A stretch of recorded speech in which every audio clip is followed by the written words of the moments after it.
Have you ever heard a story so terrifying that you couldn't tell if it was just a legend or a warning left behind? Tonight, we return to Chandipur, a village where even silence remembers the sound of hoofs. And before we go deeper into this haunting tale, don't forget to subscribe to Shadowbound Tales. It costs nothing, but it keeps these lost stories alive. Now, listen close, because this time, someone has come to find the truth. And the forest is waiting. The tale of Kaalo Bijli, the ghost horse of Chandipur, had long become a fireside story. Something the old men told to keep children indoors at night. But legends, they say, have roots deeper than they seem. And that's what brought Dr. Arjun Sen to the village. A young historian from Kolkata, known for studying forgotten Indian folklore. He had read about Chandipur's curse in an old colonial archive.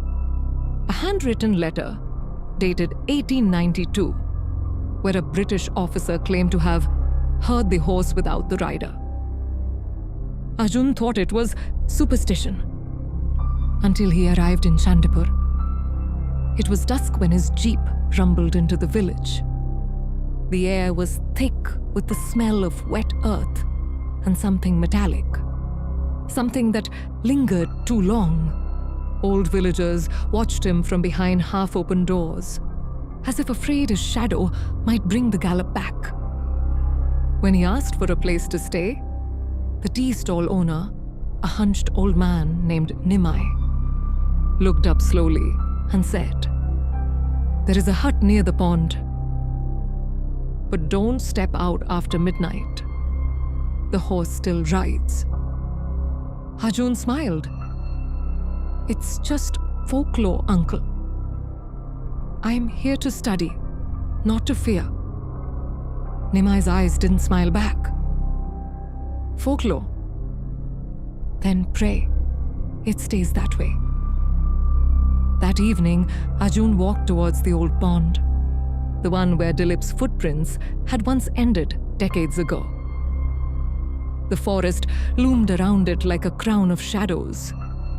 Crickets sang, frogs croaked, and in the distance, thunder rolled softly, though the sky was clear.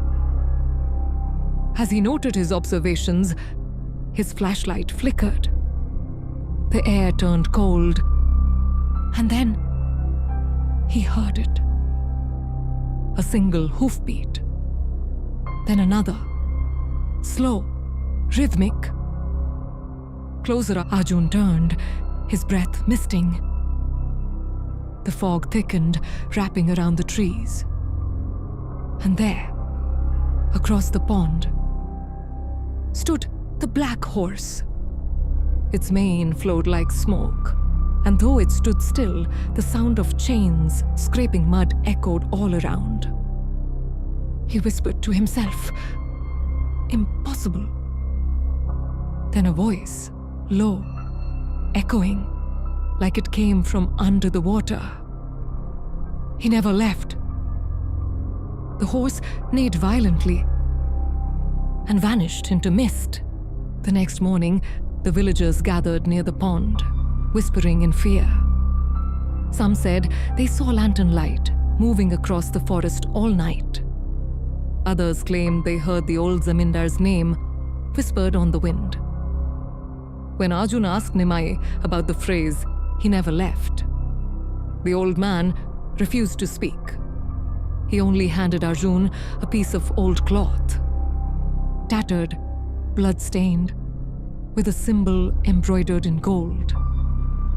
A royal emblem, Rajan Babu's family crest. It was found tied to the horse's neck. Nimai said softly, "Years ago, when the rider first vanished."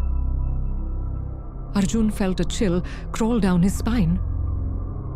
By afternoon, curiosity consumed him. He followed an overgrown path to the ruins of Rajan Babu's mansion.